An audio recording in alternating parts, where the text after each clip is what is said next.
What's up? We're live. We're We're live live. now. This is Zach and This is Zach and Jess on Drive Time. Zach and Jess in the morning, 108.5 the time. We should pivot the podcast into being like Drive Time radio. I think that's what the people are wanting, yeah.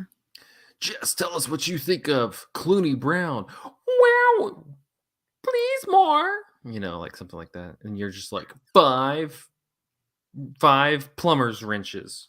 I give it 5 plungers. Oh. All right. When I watched that, I felt like a Persian cat. Meow. Mommy. I don't know. We would have just weird noises. Meow. I forgot what. I think that was John Ralphio on Parks and Rec. He had like one. It was like me likey. I hate that shit. I hate that shit so much. What was this movie I was going to talk about again? We're talking about Bullet Train. Oh my god! Spoiler alert! Uh-oh. All right, here we go. We got it. Jess, it's just you for the order. So would that be me, or me first, or you first? Actually, bring a cat in and introduce the cat. Oh, could I introduce my Happy Lamp? Yeah, it's going to be Happy Lamp, one of the cats, and then you. Okay. Introduce the new cat that was just walking across the screen last week, and I was like, Jenny. I was like, who the hell is that? Yeah, I have 2 new children now. I have Jenny and Hank. They're my stepchildren. Hank is a dog. Oh yeah, we met Hank a couple weeks ago. Hank is a dog. People of the podcast, you probably got to pay attention on the video stream.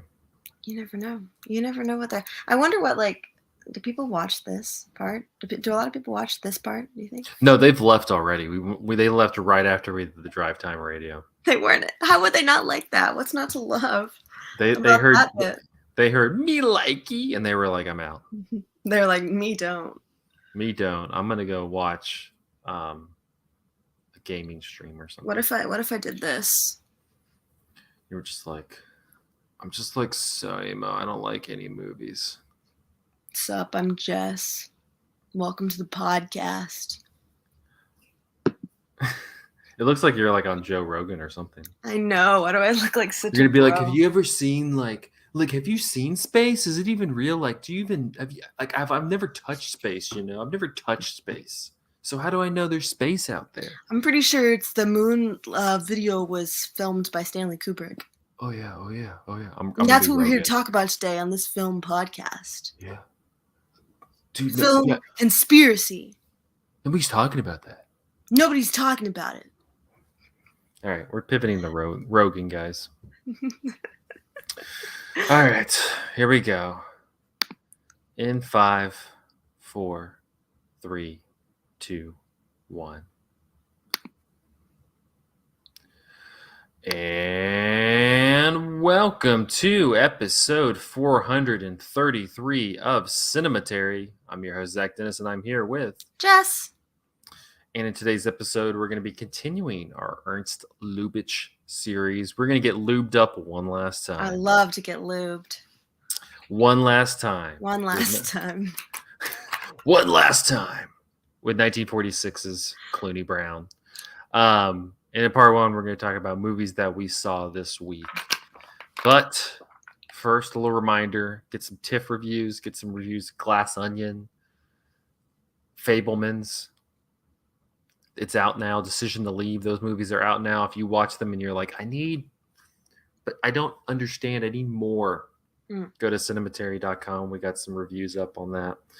But let's go ahead and jump into some movies that we saw this week. I'm going to kick us off real quick after I check my microphone. I'm going to kick us off with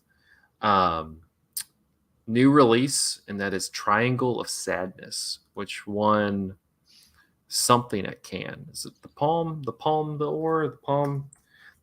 Do you like my Triangle of Sadness? Where is it? There you go. That's kind of about the level of complexity of this movie. Yeah, the Palme d'Or. Palme d'Or. Anyway, so Triangle of Sadness, it's the newest movie by Ruben Östlund, who is the Swedish filmmaker. He's probably most well known for Force Majeure. He also did the movie The Square, which is kind of lampooning art dealers in the art world a couple of years ago. This is his latest. It's this one. I say it's a little longer, it's just 2.5 hours. But this one, it's broken up into 3 chapters. The first chapter, you meet Carl and Yaya. They are both models. Yaya is a little bit more famous. She's kind of she's like an Instagram influencer. And this first chapter is just kind of meeting this couple and their dynamics and their relationship and things like that. It's kind of like we're together, but also there's like it's more of like kind of a business decision over anything.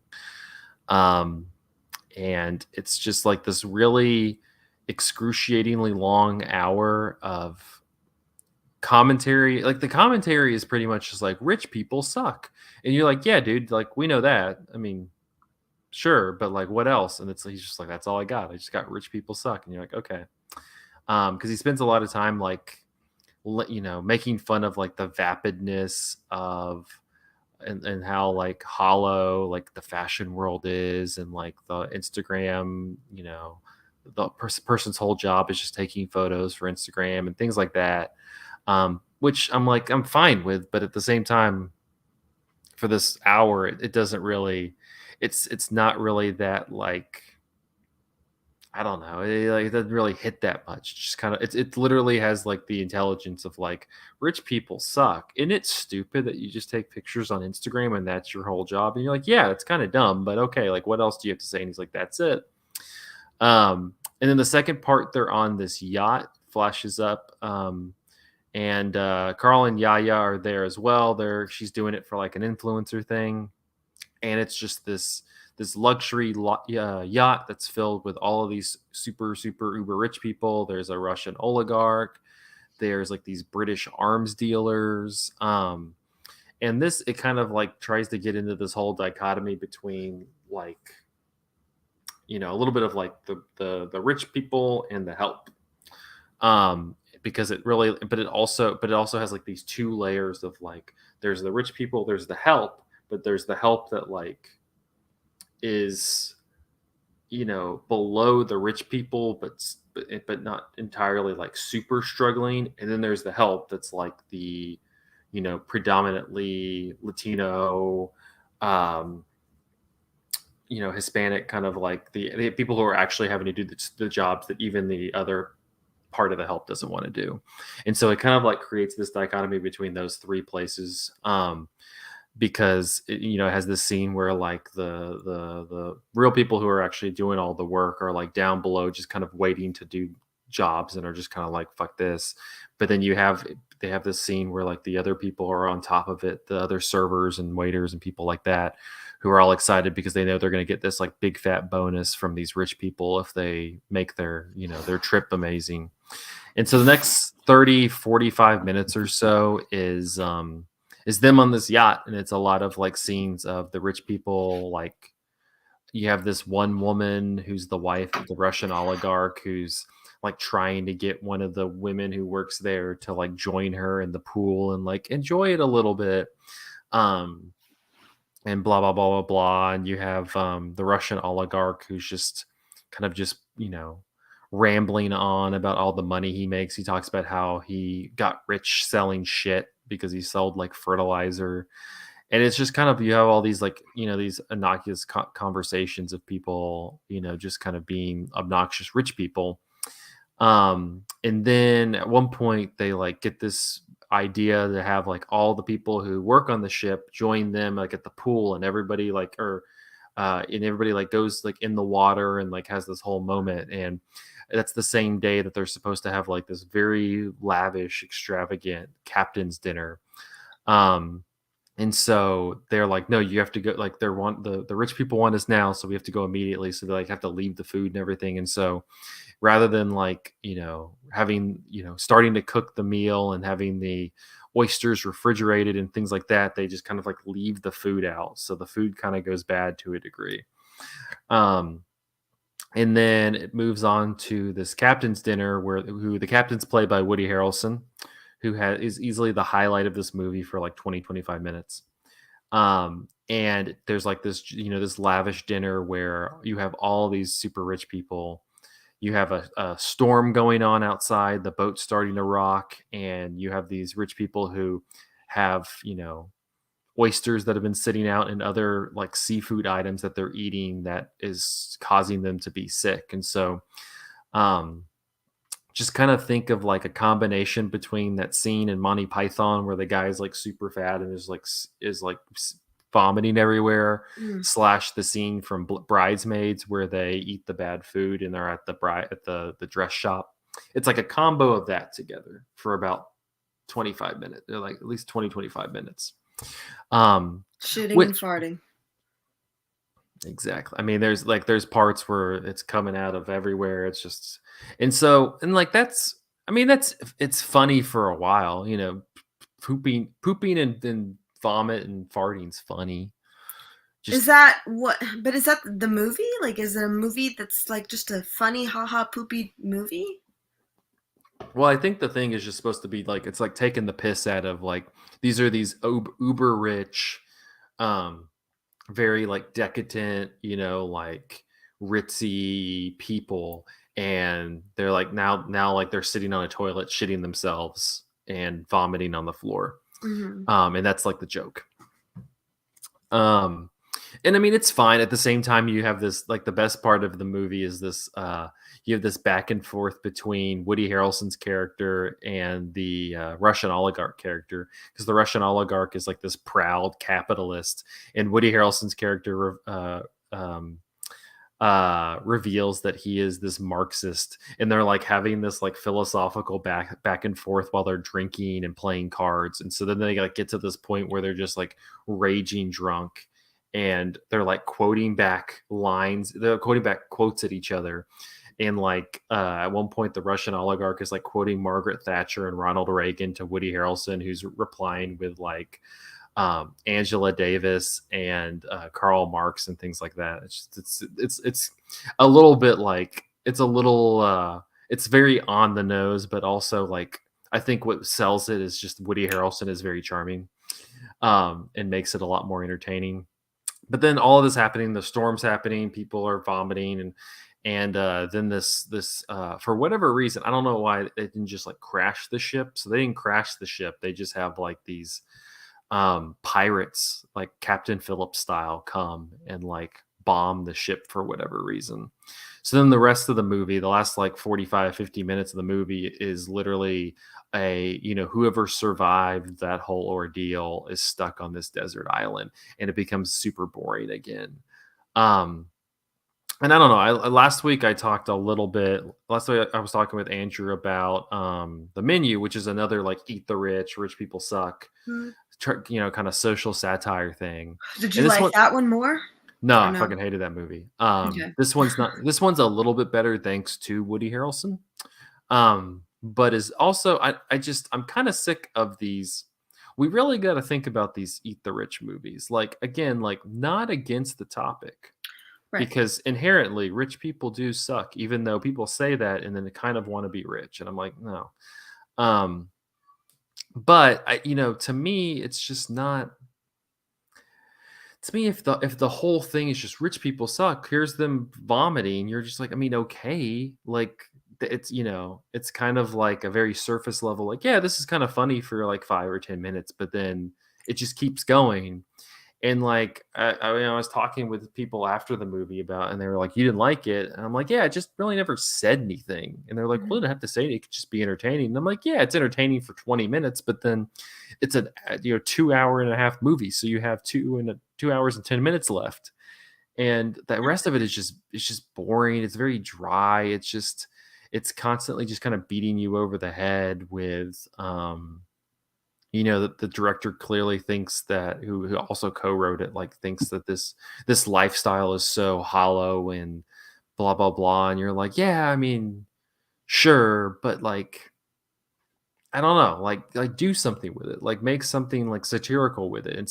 It really like literally has the the intelligence of like it's like a fourth grader going poopy poopy fart, piss. You're just like you're kind of like okay, but Yeah, and I'm it not kind of think sounds like the equivalent of like the annoying person you don't like in class. You just put a whoopee cushion on their chair and watch them sit on it. Like, yeah, which again, I'm not saying it has to be like this insightful, but I mean, like out of the I think that there's a way that you can kind of couch the satire in something that also is just kind of um making fun of these this lifestyle without just kind of pointing out, "Ooh, this doesn't this seem shallow, ha ha ha," I just right. and so like I can see why people have like kind of somewhat responded to this positively. I mean, again, most people don't really like rich people. And so like watching them suffer through this whole thing is fine. But at the same time, like we talked about last week, there's so many movies about this now that are kind of like positioning themselves as being this like really this really sparkling cultural critique. And this like they're just not, I mean, I just kind of I was thinking about it, in relation to be or not to be, which we talked Mhm. about last week. That's a satire. It's making fun of the Nazis, and it's a satire, but it's not. Andrew and I talked about this last week, where if you look at like the kind of Nazi comedic satires, you have like The Great Dictator, and you have To Be or Not to Be, and you have The Producers. And The Great Dictator is very like Hitler talks and dresses and acts funny. Isn't that weird? Um, and The Producers is very like let's like walk up to a Nazi and just laugh in their face. And To Be or Not to Be, to me, is the best one because it doesn't make fun of their ass necessarily like how they look or laughs in their face. It like makes fun of like their ideology. It like makes fun of how they view themselves inside, which I think is just much more effective.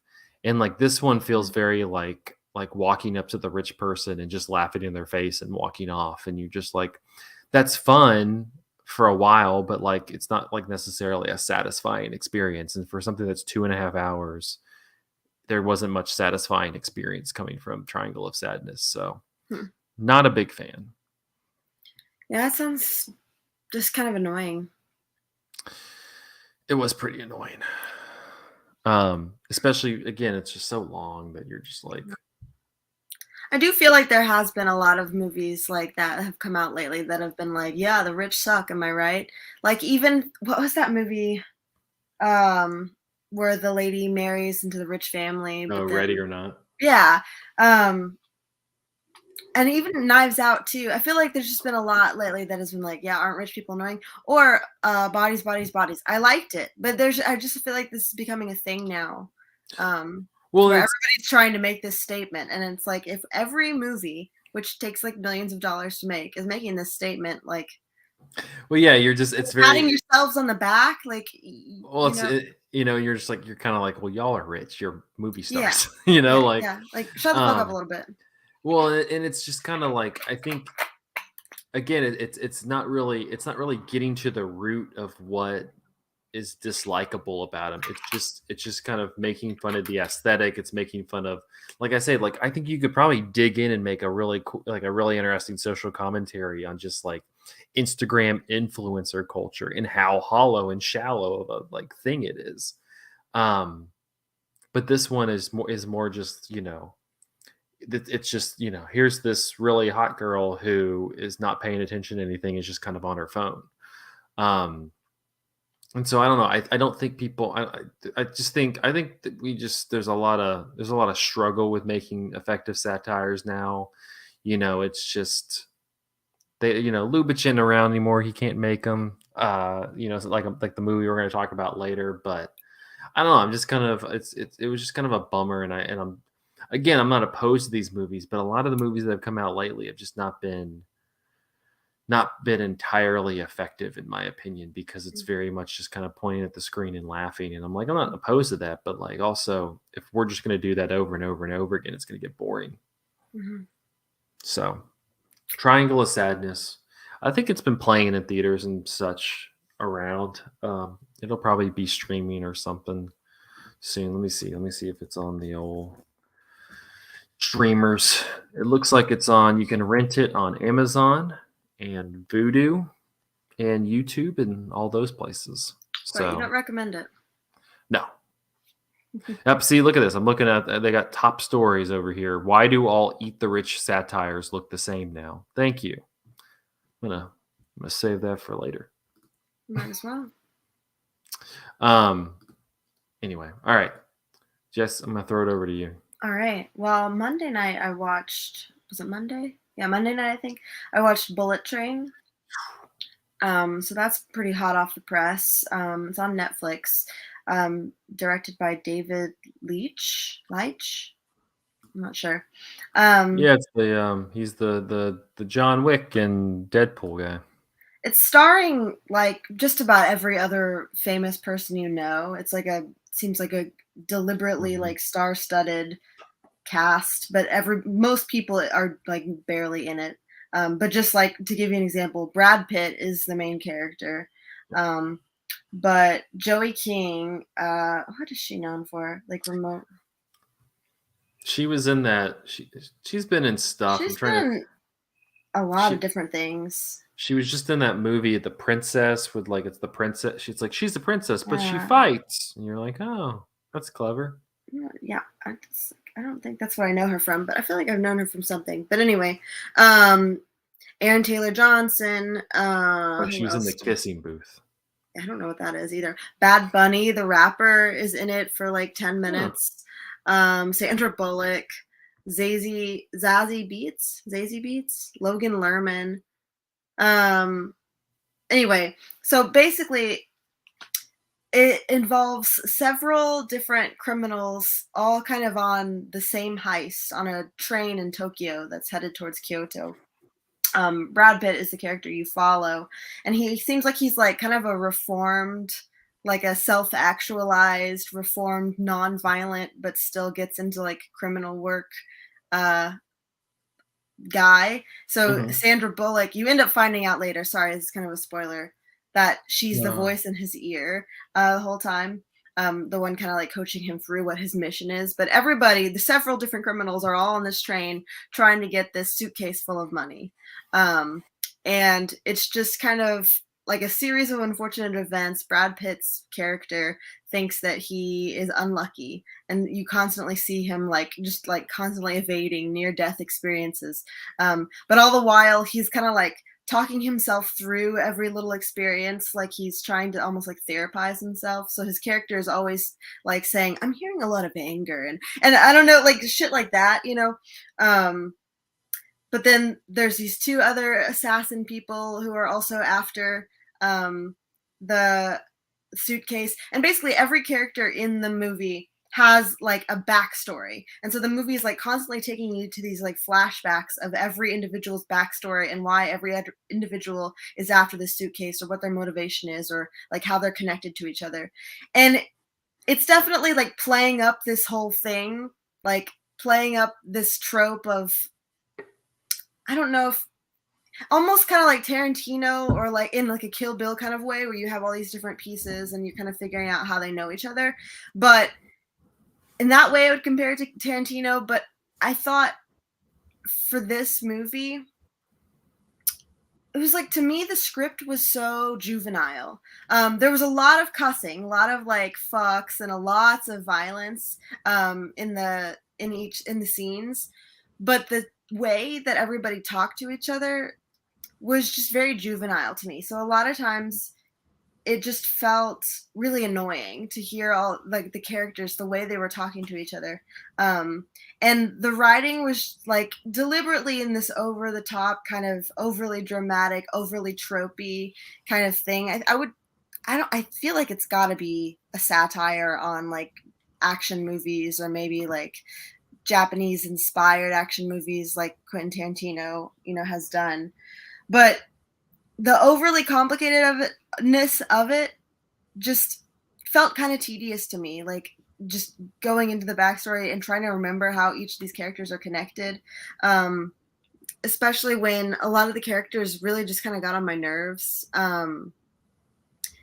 But It seems very like tiring also to like be doing like unless you like edit it in like kind of an interesting way. It seems very tiring to always be cutting away to people in their backstories. yeah, and again, you're kind of watching this like, okay, I'm just seeing this face the first time, and then you're trying to like kind of remember and balance all of these like random people, and every one of these like backstory scenes again is kind of this like over dramatic, overblown, kind of silly thing. It's hard to describe like how like one guy, they show him as part of like this whole like samurai crew, and you just see like them kind of like going through and like slicing everybody up, but then it's like set in the modern era. Mm-hmm. And I'm not really describing it well, but to me, I don't know, to me the movie was just kind of a little obnoxious. I wouldn't say that it's expected what happens. I mean, it was interesting. I think that but it was also super long. I felt like I watched it for like 3 hours. It's just over 2 hours long, and I think that it could have been like a nice, smooth 30-minute kind of movie, and it would have been a little bit more palatable for me. But it was just kind of like long and overly detailed, but fast too. Just I don't know. Well, it's just like I don't know. It's called Bullet Train. He's got a he's got a suitcase on the train. Like just make it about that. I mean, if you like kind of heist action, Quentin Tarantino type movies, then maybe you would like it. But the writing to me is like nothing like a Tarantino movie, and I guess I can confess that I do sort of admire Tarantino. I haven't watched his movies in a long time, but I really did like them growing up when I was first getting into movies. I don't think that the script was anything to compare other than like maybe just the way that it's shot.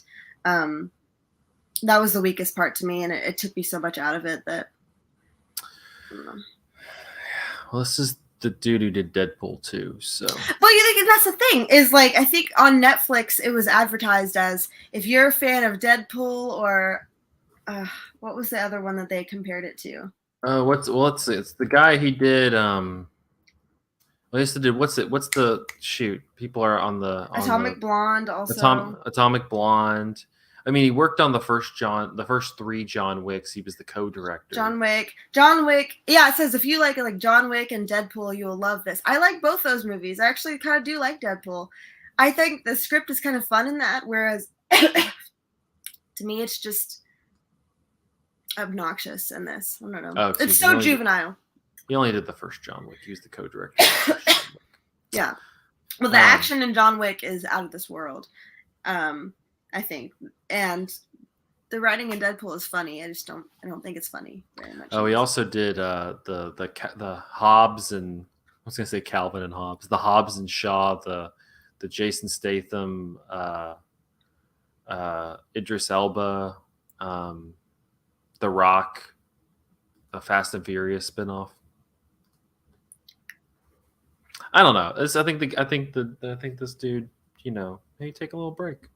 You know what? I think maybe I'm being a party pooper. The two people I was with really liked it. And as I'm kind of describing it, I think it sounds more interesting than it was to me when it actually played out. But it's definitely got some twists and turns. It's definitely fast paced. It's Bullet Train, folks. It's on Netflix. Check it out. It's Bullet Train. It's Bullet Train, folks. It's Chinatown moment. It's a bird. Stop, it's a plane. It's Bullet Train. Bullet Train time. It's on Netflix. Watch it if you want. Oh, is it on Netflix now? It's on Netflix. I might give it a look. Yep. I was kind of curious. I mean, do it. You might like it more than me. Maybe I'm being a party pooper. No, you're not, because I've seen a number of reviews that were kind of like, again, it was like this, like just why is this overly complicated? Just make a simple like Brad Pitt's on a bullet train and has to defend this package and fights people. Like, why does it have to be anyway? And I've seen Brad Pitt in a Tarantino movie, and it was funny multiple times. Yeah, yeah, he's funny. I like Brad Pitt too, and I thought his character was just I didn't even recognize his voice. I don't know. Hmm. It was just odd to me. Didn't work. All right. Well, Bullet Check Train. It's Bullet Train, check it I Jess. mean, check it out, man. Just watch it, sit down, grab yourself a bowl of cereal, No, and it's chill. Bullet Train, Jess. It's Bullet Train. All right. We're gonna take a quick break, and then we're gonna go and do some plumbing with old Cluny Brown Get your plungers. after this. I don't know what that was about.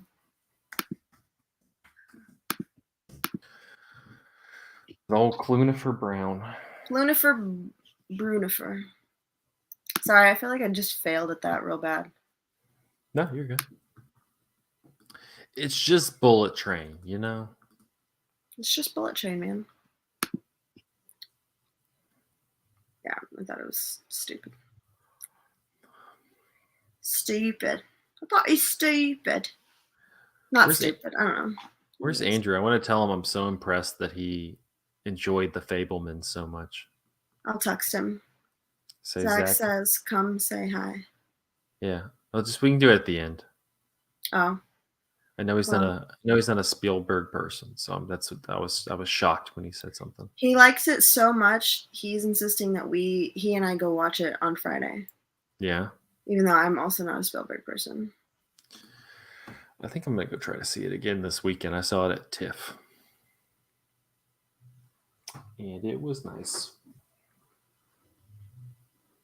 I swear, it's like he says, "1 sec." He's gonna come by. Gigi has something to say. Gigi, tell me. Gigi, what is it? Gigi, talk. Hey, yo, Gigi. Gigi. Hey, Gigi. Gigi. Gigi. Gigi. You come in front of the camera. You come see the people. Say, my name's Gigi. Hello, my name is Gigi. See, he's been like wanting to come up and sit on me, and that's what you get. You come over. That's what you get. You get me going, Gigi.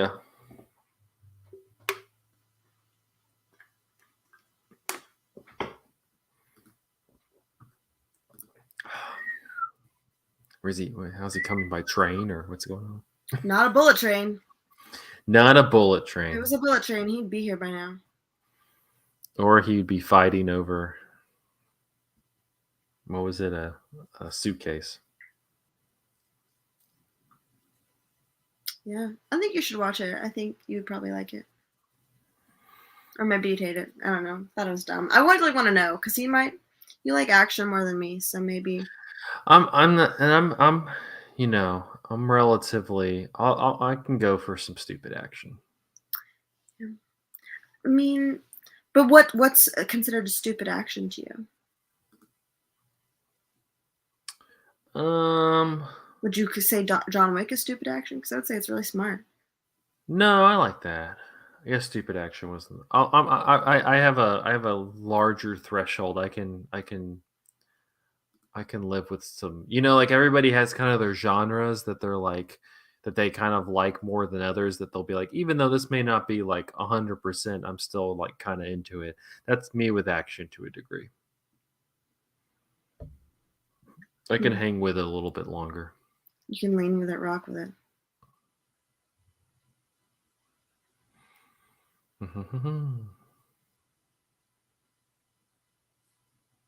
Trying to clear up some storage on my phone.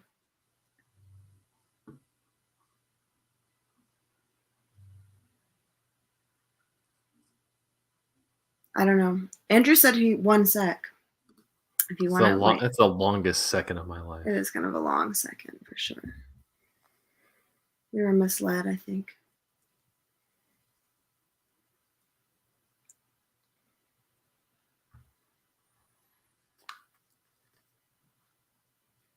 Oh my God, go. That's so many videos.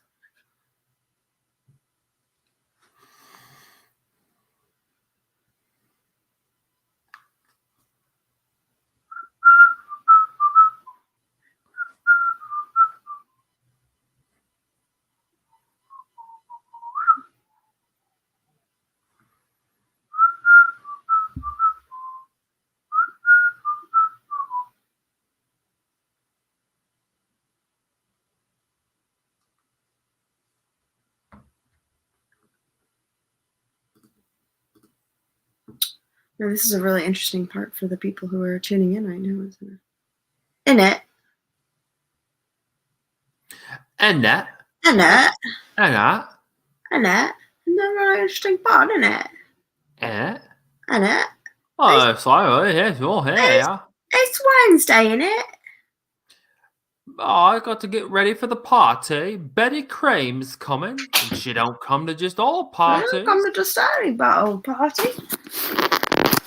Oh, we're on the couch. We're on the couch. We're chilling. What's up?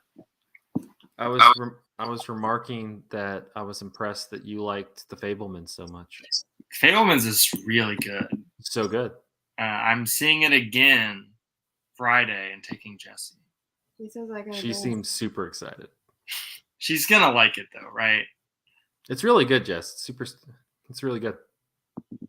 That's what they say. It's worth it. It's worth it for the cameo at the end.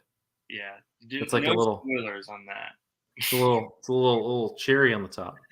I was cackling. Oh, it's great. I was also the youngest person in that screening by like 30 years. Yeah. And That's the exclusive here on the video stream, y'all. The olds like some Spielberg. Are you guys in the middle of part 1 and part 2, or are you done? Yeah, this is an exclusive video segment. Cool. Jess just took us on a bullet train. Yeah, I wasn't a big fan. I had a bunch of students talking to me about how much they wanted me to see it last year. Bullet train? Yeah. It's on Netflix, allegedly. Yeah. Have you told him about Kathy? What about it? That she's moving Maybe we can have that conversation not on a YouTube live stream. here. Well, nobody's listening. I heard somewhat what that was. Nobody's really listening. Right? I need like in the Mike Myers Cat in the Hat where it has like the cat and it's like hang in there, baby. Technical difficulties. Hang in there, baby. I was thinking about that the other day. The whole scene. Jess, have you ever seen the Cat in the Hat? Like not recently enough, honestly. I don't want to watch that movie. Dude, it's nuts. But there's like this whole scene in the middle of it that I like absolutely sent me when I was a kid, where they're like, for whatever, I forgot what the reasoning is, but it's like this info, it's like a kind of cooking show, but it's about cupcakes. And so like Mike Myers is playing he's like the host and the Cat in the Hat. And I can probably quote the whole scene back because I saw it so many times. And it's such a chaotic. Honestly, we should watch it. It's like a fever dream movie. I'm Just in. tell all of our patrons. Yeah, patrons. Somebody make us watch the Cat in the Hat for Patreon picks. Like best year end. Hey, Dr. Seuss series isn't an awful idea. Cupcake a night. Cupcake a what? The Grinch movie is good. The Jim Carrey one. IMO. We're gonna watch it. Okay. Well, there's a series idea. We can do Dr. Seuss movies. Probably shouldn't if we're doing a Muppet series. Are we though? I feel like I don't think anybody else is on board for a Muppet series. Michael's on board. I'm good with Muppets. Zach's outvoted on that one. I mean, I'm good with Muppets. One of the movies includes Charles Grodin, so I'm good to go. Oh my god. I'm looking forward for my Charles Grodin series. Oh man. Who's Charles Grodin? He's the guy who falls in love with Piggy. Piggy. Most Wanted. He's also the guy in Clifford, the guy who hates Clifford. Okay. Oh, I was wrong. He looks like Tucker Carlson. I got the picture now, Jess. I was wrong in my guess on what. You were very wrong. Yeah, well, you know. What was your guess? It's okay. I was. That's off stream talk also. I was telling him about that, and he was trying to guess gotcha. what she looks like. So I was sending him pictures. But my phone was saying like it was the storage was too much to send pictures, so I had to. Anyway, we're fine. We're back. This is killer content, y'all. This is really great. I will enjoy talking about Cluny Brown, y'all. I can't Yeah, wait. we're gonna get lubed up real quick. I'm gonna get lubed. For this quick, nice little break, we had to get ready to get Which lubed. the Cinematary podcast should say, parentheses, lube series. Oh, we've already said get lubed like 3 times in this episode. This episode brought to you by adamandeve.com. Use code GETLUBED today to get 40% off. I'm just kidding. With code Ernst Lubitsch. With Ernst. Get lubed. Get lubed. Just kidding. Adam and Eve sponsor us. Just kidding. We're pivoting to OnlyFans, y'all. Yeah, we're still gonna be a podcast. It's just that if you want to watch it, you have to get on OnlyFans, which doesn't show nudes anymore. We'll show feet too. We'll give you all the content you need. Are you offering? Are you offering the feet? Anybody want feet pic? Feet From Zach? Gigi? Zach feet? Gigi feet. Gigi? I can give you Gigi's feet. Gigi feet. Let's talk about some Clune. Let's get lubed. Let's get cluned. Let's get cluned. Here we go. All right. Let me burp. In 3, 2, 1. And welcome back to part 2 of episode 433 of Cinematary. In this part, we're going to be concluding our Ernst Lubitsch series with 1946's Cluny Brown, which is directed by Lubitsch from a script by Samuel Hoffenstein and Elizabeth Reinhardt. The film stars Jennifer Jones, Charles Boyer, Helen Walker, and Peter Lawford. To teach her to stay within her social station, Cluny Brown is sent by her plumber uncle to work as a parlor maid in the country house of Sir Henry Carmel and his wife Alice. Brown soon finds herself torn between her attraction to Adam Belinsky, a political refugee staying as a house guest, and the prospect of a stable marriage with stuffy Jonathan Wilson, a chemist. John Cromwell was originally slated to direct the picture, but after the project was delayed due to Jennifer Jones's appearance in Duel in the Sun, Lubitsch, who was only the producer at the time, stepped in to direct. At this point, he had been taking a pause from directing after suffering from a series of heart attacks, and he ended up dying about a year after this was released. Cluny Brown marked Jones's first assignment at 20th Century Fox under a joint agreement between Selznick and Fox, and also marked her first comedic role. Cluny Brown is the product of a wartime sensibility, and war managed to sadden even the redoubtable Lubitsch. His beloved Berlin was in ruins, and with it the pre-war world of elegant farce and decadent sexuality he had imported to Hollywood with his arrival in the 1920s. His Cluny Brown is an orphan, rootless, without home or family other than a gruff uncle, and she works as a maid. For Cluny, plumbing is the most sublime of pleasures. She is searching for a place to wang away at the pipes with a big wrench, for she knows that when she has found such a place, she will be at home. For now, though, the search is fruitless. Quote, "I'm an orphan and I've never heard my mother snore," she says with deep melancholy, and that is the voice of Ernst Lubitsch in a small epitaph for the death of laughter all across Europe in the winter of 1946. The New York Times in 1946 said, Let it be noted, they typoed their own story. Let it be noted at the outset that Ernst Lubitsch has come up with a delectable and sprightly lampoon in Cluny Brown. And let it be known also that from this vantage point, the offering is among the year's most delightful film comedies. And Variety in 1946 said, apart from its whammo entertainment and box office aspects, Cluny Brown can be recorded as glamorizing the first of a clan, a lady plumber, and a looker no less, the kind for whom stopped-up pipes are a pleasure. Imagine being horny for Cluny Brown the plumber in your review. Just throwing it out there. Yeah, I mean, go shoot your shot, I guess. So Cluny Brown, this is my second time watching it. Actually, the first time I saw it was with you and Andrew, which I know is a Alva Swaff favorite. It is definitely one of my favorites. I absolutely adore this movie. I really like To Be or Not to Be too. I just wasn't able to be on last week. What about Cluny? What do you like about Cluny Brown that makes it one of your favorites? I love, for me, one thing I love about it is the chemistry of her and what's it, Belinsky. Mhm.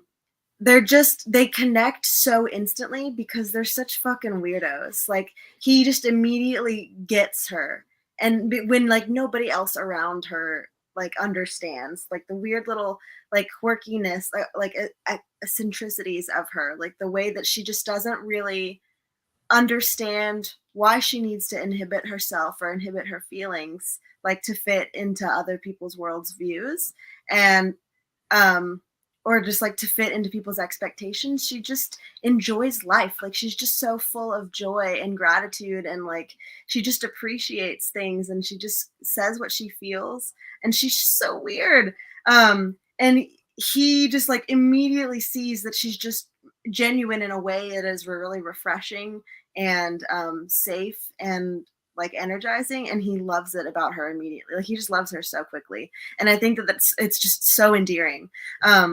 But I love her joy and her energy, and I think that like just every scene with her is a delight, but also hilarious. Like, I fucking love the scene at the beginning of the movie when she gets drunk and she's just like, I feel chirpy, and then the script to me is just hilarious. Like, I love how she's just like, you ever just feel something and you're just trying your best to describe it. Sometimes you just have to come up with a word, but it makes complete sense to you. You're like, there's no other way.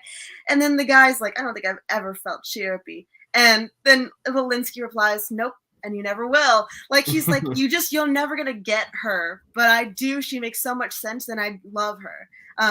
I just think she's just so silly, or like, her acting is just ridiculous too. When she's just like, now I've got that Persian cat feeling, meow, That's what was meow. crazy. That scene is so fucking funny to me. It was crazy that this was her first comedy role. She's so goofball. I love her. But I mean, also, speaking of movies that are like fuck the rich, right? I think that this just does that whole trope has been done since the 40s and before that even, and this does it in such fucking fun way too, where you're just seeing, like Lubitsch is kind of speaking from his experiences, but trying to like take part in the joy and the laughter, on the other side of it, while also showing just how like completely out of touch the family that they're staying with is. They like, oh, Nazis. I always wanted to meet one of those. The whole movie, like that's what, especially the second time watching it, I clued in on how. I mean, the movie, not even just the rich. The movie is like the whole movie is a fuck you to the British. Like the whole movie is a fuck you to the British. Specifically, it's clearly Lubitsch is lamenting them for, being sleepy and not immediately jumping into World War II. That's the whole thing. Like, he's not even like making fun of like class systems. He's just making fun of how like lazy and sleepy and not in touch the British were. Yeah. Like you mentioned, like, oh, a Nazi, I would love to meet one. But like every conversation, it's, you have Belinsky who has escaped from Nazi occupied space into England. The whole, even the title card's like, it's a quiet afternoon in London in 1936. The most important thing in town is this Party. Dinner is this cocktail party, and it's constantly like, it's like, it's subtweeting before subtweeting was a thing. Like, this movie is a giant subtweet by Ernst Lubitsch saying "fuck you, British people." Yeah, you like you guys are just obnoxious, so obnoxious. Don't let people just be people. You're not paying attention to like what's happening around you. You're just consumed in your own little space with your gardens and your cocktail parties and your dinner parties and stuff. Like, you don't know what the hell's happening to other people in the world. Right, exactly. But I also like there's the scene with the girlfriend Betty Cream, and the honorable. Look at me, like being so disrespectful It's over here. it's the honorable Betty Cream. I'm just bad with names. There's too many names in my brain. And what's the guy's name? Her boyfriend. Andrew is the one whose house he goes to. I don't know the other dude. Yeah, the other dude doesn't matter at all. But he's just going on and on about like all these things that are horrible with the world, and she's like, okay, cool. Like, what are you gonna do? What are we gonna do about it? Like, you gonna go join the army? Are you gonna? Well, and he's like, I'm gonna write a strongly worded email. Is basically what he says. Yeah, that's the best. That's the first best shot they take. Is he's like, don't you know that the Nazis are trampling all over Europe? And she's like, well, what are you gonna do about it? And he's like, I'm gonna write a strongly worded opinion piece to the Times. Right. Like, you're like, yeah, that's all you're gonna do. You're not gonna do shit. And so it's like at the same time, I guess I kind of hear that too, right? Like when there are just all this crazy crap going on around us, like I can sit here and mope about it, or like what am I gonna do? So sometimes all you can do is go enjoy your Wednesday afternoon off, like Cluny does, trying to find herself a little husband. Well, that's what's nice about her, and like Belinsky, especially the character. He's like a political refugee. Like he's been in the shit. He understands. So, and like while they're kind of doing their like false qualifiers of like how much they're going to get involved, or you have the people who aren't even paying attention. Like he's like, I've been through it. Like it's an inevitable thing that you have to be aware of. And he's kind of like, well, I'm going to take my time now to just focus on Cluny, who's super entertaining to me. Like this is the perfect elixir to all the shit that I've had to deal with up to this point. They're adorable. I just adore this movie. Every time I watch it, every scene, it's just so pleasant and lovely, and it's just so endearing. I don't know. It's hard to even just talk about. What do you think? No, I love it. I liked it even more the second time. I love how like on the surface, like we've been talking about like the kind of subtext to it where Lubitsch is getting angry at the British, but like that's the subtext where the kind of core story that seems very innocuous to the rest of it is, it's just kind of like this back and forth love story. And especially once they get to the town and you add in, what's his face? Jonathan Wilson, the chemist, and you just kind of have that whole dichotomy between him and Cluny and Belinsky kind of on the side, God, like all the scenes where she's like, in the parlor or at the dinner party with him and his mother, are just great. Those are also just making fun of like how absurd British people are. Yeah. And she's just so pitiful saying and actually enjoying it. You just sort of think to yourself, like, as she's listening to him play that music, like, does she really genuinely sit here and hear those noises and think, wow, I could really get used to this?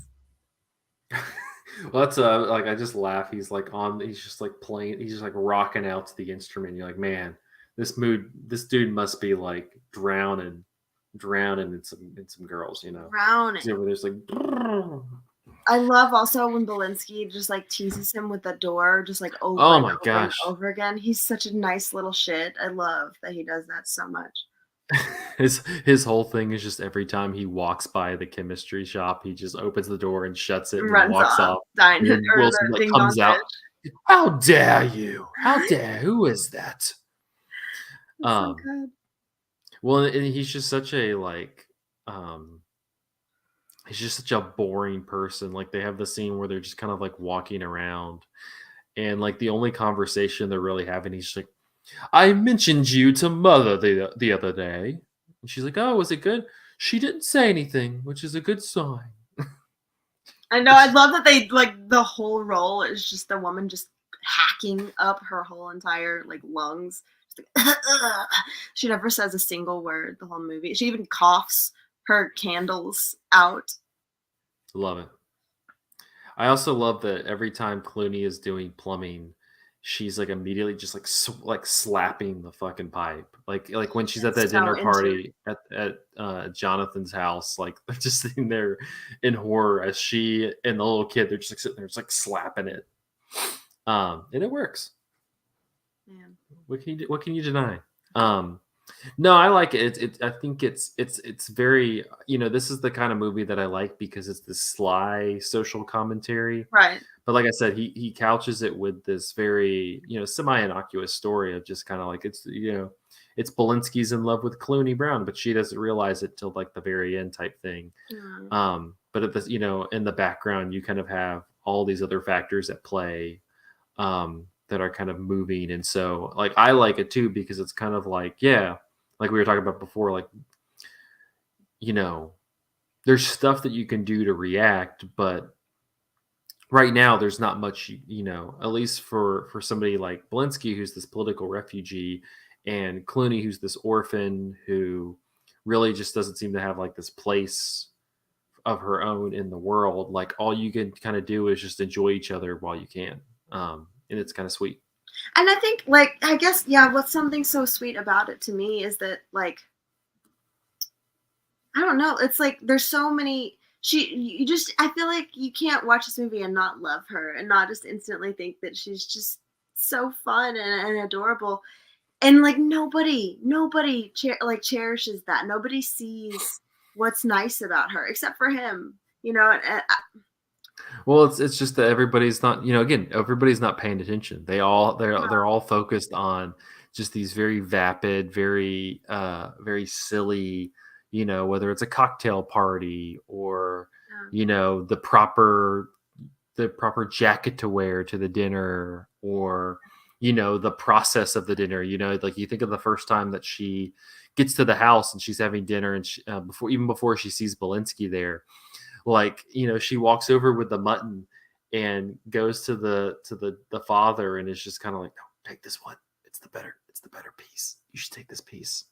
even And though they like, told her never talk to them, like don't pretend like you're not there, take up no space. yeah, it's that, like, that whole interaction is funny because like he's like, how dare she tell me what piece of mutton I should get? And then Belinsky's like, well, is it a good piece? Did you like it? And he's like, yeah. He's like, "Then what's the problem?" But shut up, right? Yeah. Yeah, it's like everybody wants her to take up less space. Like they want her to know her place, take up no space.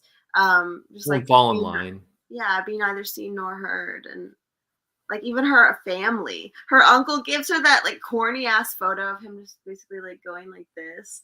And she's like, wow, I'll like love you and miss you forever. And I'm like, why? This guy is the worst to you. Like, because you hit a pipe one time, he's sending you away. He's sending you to be a parlor maid. Mm.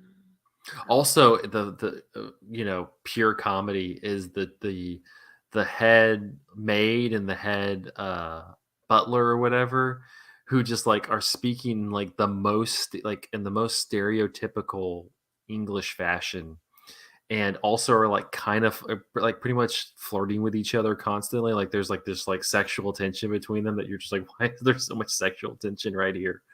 Force. Yeah, it's that part's also very funny. It reminds me a little bit of like some of the humor in like Paddington, where the humor is like just how proper they're speaking, like they're trying to like process this thing that is like very unproper. Like whether it's Clooney messing up at the dinner, or the scene after where Belinsky goes to her room and leaves, and they're just kind of like there's something going on. Yeah, What does it's she just say? Like, thanks for coming over. It's just so nice to get a good bang, bang, bang. And so, like that, and then he just kind of like stands there for a minute. And he's like, fuck it, and then walks off, like knowing that she just looks. I don't care. It's so funny. yeah, she's just like, he's just like, she's super entertaining. He's just like, she's entertaining. I don't know what to tell you. And I love like too, because I've seen this and Gaslight. Oh right, yeah. It's like both different sides of Charles Boyer. Yes. And it's what's the girl's name in Gaslight? Ingrid Bergman. Paula. Yeah, and the way like the whole movie, so many times throughout the movie he goes, Paula, Paula, like he's trying to like infantilize her. And so he's such a shit in that movie, and he's so sinister. And so it's so nice to see like him play this soft and loving side, but also just kind of got a little like chaotic neutral and like prankster in him too. Just Mhm. kind of fucking with people, but just doing it in a manipulative but ultimately good kind of way.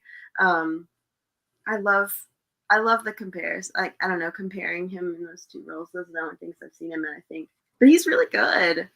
Yeah, And it's very I love light that and he dark. nails both of those sides so well, but both are like kind of manipulative. Like I would say that his character in this is pretty manipulative too, but ultimately in a good way. Well, in this one, he's a little minute, but in this one, it's interesting because he also like we talk about people aren't paying attention to Clooney. People are also not paying attention to him because like you think of the first time he meets Andrew and his Right. friend and Betty Cream, and they like completely don't let him talk or explain who he is.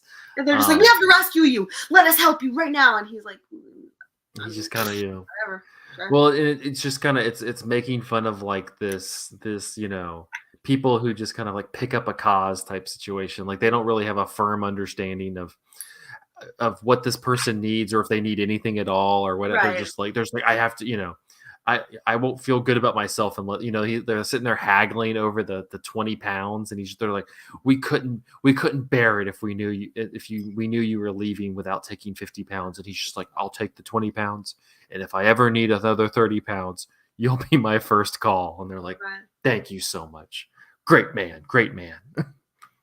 um no, I think it's really subtly, it's so sly and subtle in how much it just kind of makes fun of not just the British, but like just kind of social norms. Like it just kind of makes fun of how people are so like ingrained to act like they feel like they're supposed to act, and how they're so you know inhibited by that they can't see, they're missing everything, literally all this wild and crazy stuff around them because they're just so inhibited by, this is the way I'm supposed to act, this is the life I'm supposed to live. This is even like the kind of relationship between Andrew and Betty. It's like that's the thing. Like, but by the end, it's just, like literally Belinsky's in there, just like, it's just do it already. Like, stop being so fucking stupid. Right. It's just kind of uh, it's a great movie of kind of going, these are the rules. Like look how boring and just uninspired these lives are if you're just following the rules and the traditions, and when you could be like Cluny Brown and just kind of like doing whatever the hell comes to mind. Yeah. Having fun and laughing and being just a silly Billy sometimes. Like you should be having fun. You should be being silly. And I don't know. I guess I just kind of see myself in her too. Just this little person who's just kind of like bumbling around and um, I don't know, bumping into stuff and laughing along the way sometimes. And You're telling I me don't. that Clooney Brown wouldn't be an amazing dinner party guest? Like, come on, I would love to be her best friend. right? She would make me laugh constantly. I don't know, guys. I think she's just a lovely little character. I think I adore this movie. Yeah, and it's one that I think. I mean, it's Lubitsch's last movie, but I think it's one that kind of gets. It's not as well known. I mean, I think it got a little bump when the Criterion Collection put a release out of it, but it's It's one a that kind weird movie to describe too. I keep telling people, "Yeah, I'm gonna watch this movie called Cluny Brown." And they're like, "What are you talking about?" And I'm like, "Oh, it's about this girl in Britain. She wants to be a plumber, but then she has to be a maid, and then nobody wants to let her be a plumber." And it's like, what the fuck are you talking about? what are you talking about? You just Yeah. gotta see it. You just gotta watch it. Yeah, and it's like I was thinking about after I finished it. It's an easily rewatchable movie. Like it's a very briskly paced. Like I could easily like watch it again because it's just kind Yeah, of moves. It's very entertaining the entire time. silly. Yeah, It moves along, but no, it's just kind of, it's even for him. It's very like you think of like Trouble in Paradise, To Be or Not to Be. Um, a lot of his movies from like the 30s that are a little bit more well known.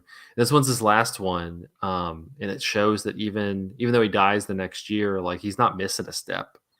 I think it's just as, like you talked about, it's just as sly and funny and subtle as To Be or Not to Be is. It's just kind of a weird outlier for his career that I think, I don't know, for people who are either watching along or kind of interested in Ernst Lubitsch's movies, um, I would check this one out. I think it's a good, it's really a good like litmus test to see how much you want to be, how much you can kind of. I think this is the kind of one, if you get Cluny Brown, you like really get Ernst Lubitsch. Do you think that this is the hardest movie to swallow by him? I think it's maybe No, I don't. But like I said before, it's doing so much so subtly, that if you don't really get if you don't get if you think it's just like, I feel like when it probably came out, and people were watching it, like they kind of just went, oh, it's this kind of like cute little romance movie, like Charles Boyer, he's known as this romantic lead. You have Jennifer Jones, et cetera, et cetera. It's Ernst Lubitsch. And it's just this very like smart movie about that also is making this commentary on like current events at the time. Um, and like I think it kind of went over, not that it was so smart, but it's kind of went over people's heads also, because it's literally people are all kind of not thinking about, maybe not cluing into what it's doing. And so I think it's just, that's why it kind of just got forgotten for a long time, because it's not like as overt with its satire as something like To Be or Not to Be is. But I think it's just as clever. I think it's just as clever and really good. Unfortunately, it's a little bit, it's not super accessible outside of Criterion. I did watch a really nice, or pretty nice transfer of it on YouTube, which is available. But we have a Blu-ray, I think, of it, but yeah. Yeah, you have the Criterion. Mm-hmm. No, I think next time I get some Criterion movies, I'll have to put Cluny Brown on. I have To Be or Not to Be, but I'll have to add Cluny Brown to the collection here. Watch some Clune. Got some Clune. It's my favorite, I think, of all of his movies. But of all the ones I've seen, I haven't seen every movie by him. Mm-hmm. No. Yeah, if you have not seen, like I said, if you've not seen Cluny Brown, it's on YouTube. If you just search Cluny Brown, there's a pretty solid transfer of it on there. That's where I watched it. Or if you have it's not on the Criterion channel at the moment, but I've seen them do like a Lubitsch set, where they've put it in there, so it might be there also. A Criterion sale person, sale, adding this to your list, or a library, something like that. So, all right, well, that will wrap up this episode of Cinematary. You can find us on Facebook at facebook.com/Cinematary, on Twitter and Instagram at handle @Cinematary, and on Letterboxd at letterboxd.com/Cinematary, where we list all of the movies that we talked about in this episode. You can also support the show if you would like. Head over to patreon.com/Cinematary. Thank you so much to our patrons: Cam, Chad Newsom, Candace Sisson, Ron Hayes, Teresa Marsathi, Titus Arthur, and Tyler Chandler. Thank you so much for supporting the show. Next week, we're going to be kicking off a couple weeks of Patreon picks. So out of those Patreon people, please, let us know if there's a movie, literally any movie that comes to your head that you want us to watch and talk about. Just let me know. Just send send us something on Twitter or email or what have you, and let us know. If you're especially if it's Cat in the Hat. Yeah, if it's something that's silly and dumb, like Romeo and Juliet. No, not that. We've already done that one, so that we can't do it again. Can't do it again. Gotta hate that so much.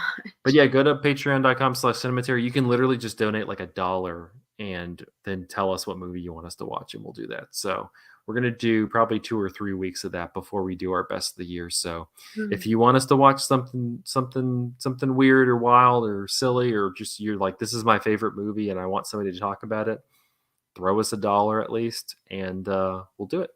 So I'll be taking those, send it to us on Twitter or our email as zach@cinematary.com. Let us know. Be like, y'all should be watching this movie. Or not. I don't care. If we don't get any submissions, then we'll just like pick random stuff.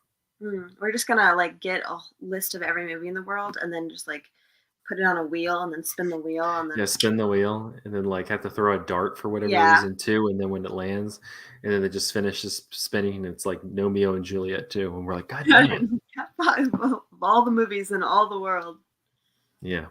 All right. Until next week. Thanks y'all for listening. We'll see you then. Stay cool.